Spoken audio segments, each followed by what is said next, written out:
So today we're going to be making a brand new tier list, ranking every meta unit in Anime Last Stand, as of the most recent Halloween Part 2 Godly Rimuru update. Keep in mind the rankings in this video are just my opinion, but I still hope you find the video helpful. If you do, maybe leave a like or subscribe. But anyways, let's get into it. Okay, here we go. We're going to have a lot of units competing for the best in the game today. Got a lot of crazy new power creep units that dropped with this update. You might see some of the rankings and be kind of upset, like one of your older favorite units is kind of falling off, but trust me, the new units we got today are bananas, man, I can't believe it. But otherwise, we have the same tiers I always use of Meta Overall, Meta Infinite, Meta Early, Support, Good, and Farms. I'll go ahead and get the farms out of the way because those are very self-explanatory. Now we can actually get into the brand new characters. First up, we have the brand new Godly Rimuru, and this is by far the #1 unit in the game right now. He does take a lot of manual play, is the thing. I'd really recommend checking out my guide/showcase video on him if you haven't seen it already. He is a very complicated unit, the most complicated unit ALS has ever gotten, but I also think he is probably the strongest unit ALS has ever gotten, if you know how to use him. Very strong unit going in Meta Overall for sure, and I really hope he stays at the top of the game for a long time. If they ever manage to power creep this guy, that'd be saying a lot for how unhealthy the unit designs are getting, because this guy's pretty much can do everything, man. SSJ4 Gogeta, I think. They are also going into Meta Overall. Very crazy unit here, tons of raw damage, crazy like crit damage multipliers from their passives and everything. Crazy follow-up attacks, has access to Shred, eventually Shred, Cripple, and Weaken, which are 3 really strong debuffing stats effects to have. And create a bunch of clones that do a lot of damage. I mean, overall, really strong for everything, man. Like percent-based damage nuke, really strong damage. It does take a while to fully get these guys going into Gogeta form, and like fuse them into, you know, the fusion of Gogeta. Overall, just some crazy passives for raw damage, and really good supporting from Shred, because that's not actually a very common stats effect. Next up, we have Zamasu and Goku Black, also going into Meta Overall. Kinda like Gogeta, they take a while to fully ramp up, but like, if you get all the damage increases from their passives, they do so much raw damage, man. Really strong supporting passives as well. I believe they make anything take 15% more damage from all sources, which is like a really good debuff to just kind of have for a raw damage unit. Overall, really solid for everything. Next up, we have Simon, another Halloween Part 2 unit. He has a very cool design. You can like control his little mech robot thing and fight the enemies in it. But his actual damage stat is not that crazy. I mean, he does have like a bar that ramps up and increases his damage stat. He is also a little bit expensive to fully get going. In my opinion though, what makes him really strong is that like every hit from his mech does percent-based damage. Kind of like Giorno back in the day, if you remember Giorno meta. He does current HP, and he drains I think up to like 2.5% per attack, which is really crazy for infinite runs for sure. So going in Meta Infinite, definitely going in there. I do think he's a little bit too like clunky to use in progressive content, just because he attacks pretty slowly and takes a while to ramp up. But if you run him in an Infinite, he is really good for doing percent-based damage for sure. And then the last of the Halloween Part 2 units, we have Ainz and Albedo.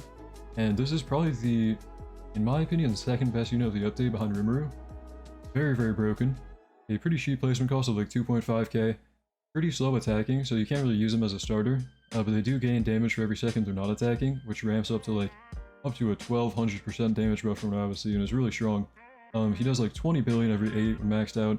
Really crazy damage, bunch of stats effects like poison, slow, sunburn, really strong nukes as well. If you run him on the right team, Ainz can also gain more effects based on the effects being applied to other stuff. Like he can mirror the effects he's seeing on enemies and apply stronger stuff on top of it. He's just good for everything, man. Ainz is really strong. A little bit expensive, but it's whatever. Even when not maxed out, he's really good. Now we've got the Tokyo Ghoul units, which I haven't really talked about yet. And Eto is a very strong support in my opinion, really good damage as well, full AoE. She's gonna have like a bunch of different rotating status effects that she can apply for good supporting, debuffing enemies, making them take more damage. She does also just have really good damage. I don't know, she's pretty good for everything. Not as crazy as like the newer units from this update, for sure, but definitely going in Meta Overall. And overall really good for everything, in my opinion. Now for Kaneki. As much as I really want to like this unit, I kinda don't. I don't know, I'm gonna put him in good tier, but towards the top of it. I don't think he can go in Meta Overall, because his damage takes a really long time to ramp up. If you don't know how this guy works, he has like a feasting ability thing where he's going to eat a different unit and take a portion of their damage pretty much, and like buff his own based on it. And after you get him going and ramp him up and like have him stealing a lot of damage, he does get really strong, don't get me wrong.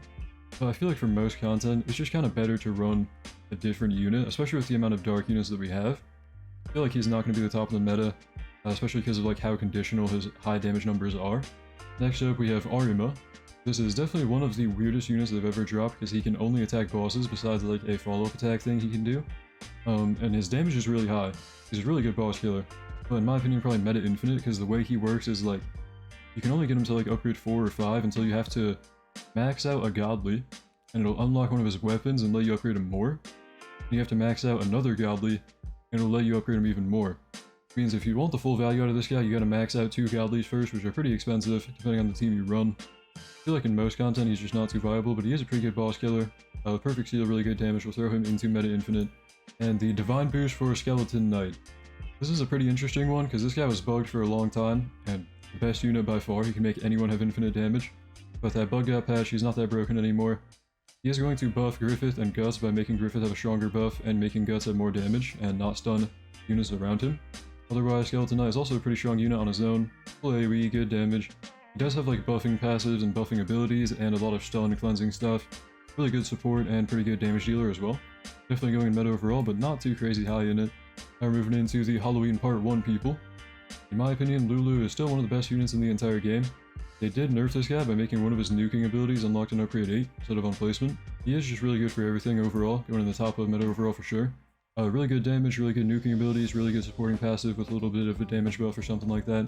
But by far his main value is going to be from his summoning passive because it scales so heavily off of enemy HP and pretty much can never be power crept unless they nerf it. Next up we have Death's Son. They tried to nerf this guy too. They reduced the multiplier on his nuke ability. It used to be like 100 times his total damage, now it's only 25 times. He's still good for everything. Good debuffs, good damage, full AoE, perfect seal, and still a really solid nuking ability in my opinion. Definitely going towards the top of meta overall, and really high in it in my opinion, I don't know. I think this guy's really great. And the rest of the people we haven't ranked yet are units we've already kind of talked about before, quite a bit on the channel, in different tier list videos and whatnot, so I'm going to try and be quick here and kind of speedrun these guys, but Miyabi, good support, she has like a follow-up attack thing and really good freezing effects. Kira, really good meta infinite unit, very strong nuke but very very expensive, and has like an executing passive where he can insta-kill stuff below a certain amount of HP. Judar, really good for crowd control, very underrated for that in my opinion, but I'm going to put him in the good tier anyway. Arguably a good support, maybe even like bottom meta overall depending on what content you're running. Very good for crowd control, again, but just going into the good tier for me. The Blue Gogeta. I got a comment about this guy and I kind of looked into him again. He takes a while to fully get set up and he's a little bit power crept, his damage isn't too crazy anymore. But he does have pretty strong nuking abilities and I'd probably throw him into meta infinite. Bob is definitely going into meta overall. He still does take a while to ramp up with his emotion meter or whatever, but he is really good for everything. Full AoE, good damage, good supporting passives. Vengeful Ronin. He can be really good for raw damage if you run him on the right team, but you have to run him on the right team, and most of the time you kind of just don't want to do that. Sleeping Thunder, Flaming Thunder God. This guy's also going in the good tier. Pretty okay for like bolt, electrified damage, and a nuking ability once you ramp him up, but I don't know, it's kind of okay. Nagato. Yeah, it's pretty okay for AoE damage and supporting value, but I don't know, overall, not too great. Alucard definitely going into meta overall. He does take a while to fully get going with the restriction levels, but once you get them going, he does really crazy damage and has some pretty good buffing passives as well. Cloud is definitely going into meta overall. He's really good for like early waves because he's pretty cheap, but he can be used for anything really. Really good damage, pretty nice stats effects, and a pretty strong nuke. The Godly Naruto. Definitely going towards the top of meta overall, very broken unit. We're now behind Rimuru, eventually behind Johnny, because in my opinion Johnny's more valuable for different things. He's more valuable for supporting. I'll just put Johnny right here. Now a lot of people in the community are still kind of divided on if Johnny or Naruto is better. I would personally have to say Johnny, because he has more supporting value with enemy walkback and debuffing them like Permanent Despair and stuff. They're definitely both better at different things, because Naruto has like HP drain and crazy damage. But overall, in my opinion, Johnny's supporting value is more important. Orihime going into the support tier, pretty good damage buffer. I don't remember this guy's name. He's going in the good tier. He's pretty okay for debuffing and burst DPS. Sephiroth definitely going into meta overall. Pretty similar to Cloud, I mean really good damage, pretty okay stats effects, and a pretty strong nuke. Flower Girl, good damage buffer and ability cooldown reducer. Shinji, good for enemy walkback and debuffing. Gyro, good for buffing range and damage over time effects. Shinobu, pretty okay for raw damage and a little bit of stun, not too crazy. King Bradley has really good DPS, but he's only like a single target, so it's not that crazy. Mihawk going into meta early, cheap hybrid damage with really good range. Yamamoto, pretty good for full AoE burn DPS, but not too crazy. Kokushibo has pretty good damage and a pretty good slowdown passive, but overall, kinda getting power crept already. Tengen, full AoE debuffing and pretty okay damage, but not that great. Gappy has pretty mid damage now, he's already getting power crept. He does have pretty okay debuffing, but he's going in the good tier. And Goku can have pretty high DPS if you run him in a burn team, otherwise not too crazy though. It's really fun going into meta early, deep hyper damage, and pretty okay stall from one of her passives. Boruto, perfect seal, pretty good damage, pretty good nuke damage, really good for debuffing. He's pretty good for everything, but going in the good tier, kind of already got power crept in terms of damage. Sasuke, don't get me wrong, he's still really good for like Black Flame, high DPS, but I mean, he's already kind of getting power crept, man. Not too crazy. Rukia, pretty okay for full AoE damage and has a lot of different freezing effects. Okura is still pretty good for raw damage and has a pretty okay nuke, but I mean, a lot like the other people in good, she's kind of getting power crept. Burn, pretty good raw damage with her ability on auto, but I mean, also kind of getting power crept. Frollo meta infinite for copying other people's abilities. Megumin meta infinite for high damage nuking. Virgil meta infinite for high damage nuking. Wonder Review meta overall. Deep hyper damage, very good support, full AoE, really good debuffing. Ahsoka, really good for slowing down and rewinding enemies. Gon meta infinite for his pretty okay nuke. Angel Devil meta infinite for his pretty strong nuke. Tommy Gon meta early for cheap hyper damage and pretty good supporting passives. Aizen is really good for making enemies take more damage and slowing them down. Madoka meta infinite for a pretty strong nuke. Killua meta early for cheap hyper damage. Nature Shinra good for his nuking ability. Denji pretty okay for raw damage but very greedy because he stuns your other units and he's kind of falling off. Going in the good tier. Valentine still pretty okay for everything, especially raw damage, but kind of falling off. Delta meta early for cheap hybrid full AoE damage. Guts is not bad by any means, but I gotta throw him in the good tier. I don't think he keeps up with the current meta in terms of raw damage, and all he really has is raw damage full AoE. But he's still really good for it, kind of like Sasuke. Good damage, but kind of getting power crept. Shanks is going into the support tier, good for stunning enemies and slowing them down. I'm also going to move Miyabi because I kind of put her too high. Yamato kind of falling off, but pretty okay for raw damage and Blizzard. Merlin, really weird support with like different elemental buffs, I don't know. The buff Motokurumi, pretty okay for damage buffing, and has an okay time stop. Kirito going into meta early. Cheap hyper damage with elemental bonuses against a lot of different stuff. Ichigo definitely going into meta overall. Still really good for raw damage. Neutral Shinra meta infinite for his rewind and cooldown resetting ability. Escanor definitely going into meta overall.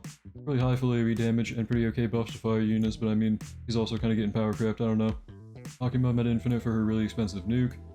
Quincy King pretty good buff to damage and range and full AoE better fear. Cosmic Garo, his Godly Leader buff is still one of the best in the entire game. He has a really high crit chance and crit damage buff, but it really only helps out raw DPS units. Frieren in my opinion is still pretty high in meta overall. Really good for supporting passives with Rewind, Petrify, pretty okay damage, pretty okay nuking abilities as well. Heavenly Gogeta going into meta infinite for his percent base damage to bosses ability. Julius meta infinite for his nuke. Aki meta infinite for his chance to one-shot stuff. Heliotis meta infinite for his nukes that scale off other people's damage. Wukong definitely still meta overall. Pretty cheap, really good raw damage, and really good nuking abilities as well. It does take a while to fully ramp up though. Sukuna meta infinite for his nuking abilities. Saitama meta infinite for his nuking abilities. Maki meta early. Really good cheap hybrid damage. Yuta still meta overall. You can copy other people's damage, and Rika has supporting value, and a pretty strong nuke for shortwave content. Judge Guy has pretty good uptime on the Extinguish effect. Jisui is a pretty good damage buffer, by performing follow-up attacks for the strongest unit in his range. Wong Ling meta infinite for his guaranteed one-shot ability, and rewind, and ability resetting. Law is a pretty good support for rewinding and percent base damage. Caster Saber, pretty good raw damage buff. Gilgamesh still meta overall, but he's kinda getting power crept, I don't know. He still has pretty okay raw damage and very strong nuking abilities. I don't know, I'll put him in like mid-tier meta overall. Akaza definitely meta early. Keep hybrid damage with really good DPS actually, depending on the map. And if something leaves his range, he even stuns it, which is pretty good for supporting. Definitely going pretty high in meta early. Shadow definitely still meta overall. Really good for his permanent despair passive nowadays, but he also does have pretty okay raw full AoE damage and a very strong nuke. Yuja is definitely getting power crept damage wise, especially for how long he takes to set up, but pretty okay for his abilities for meta infinite. Griffith in my opinion is the best damage buffer in the game. He has a flat like 50% damage buff, which is always pretty good. Yuno definitely meta early for the cheap hybrid damage and slow effect. Dio. Really good support for SPA reduction and very strong time stops as well. I think this guy's very underrated. Sun Jinwoo in my opinion kind of falling off. Like, one day I might put him in like meta infinite for his nuking ability, because he takes a long time to ramp up, but he does have a one-shot nuke, it just like never works in any content for some reason. He has pretty okay raw damage if you ramp him up properly, but I feel like he's getting power crept pretty hard. Just not worth bringing him compared to other godlies anymore. Tier 5 Luffy still has a pretty good godly lead, and pretty okay nuke and debuffing for meta infinite. Gojo very good for slowing down enemies and time stopping. And finally we have Poochie, which is a full AoE pressure unit, but also has a rewind and cooldown resetting ability, going right here in the support tier. And I think we're done. Well, I think we have the final rankings. Of course, take everything here with a grain of salt, because this is just my opinion at the end of the day. and feel free to let me know what you think in the comments down below. Anyways, thank you to my channel members for making this video possible. You guys are the best. Thank you for watching. Hope you enjoyed. Hope to see you in the next one, and have a great day.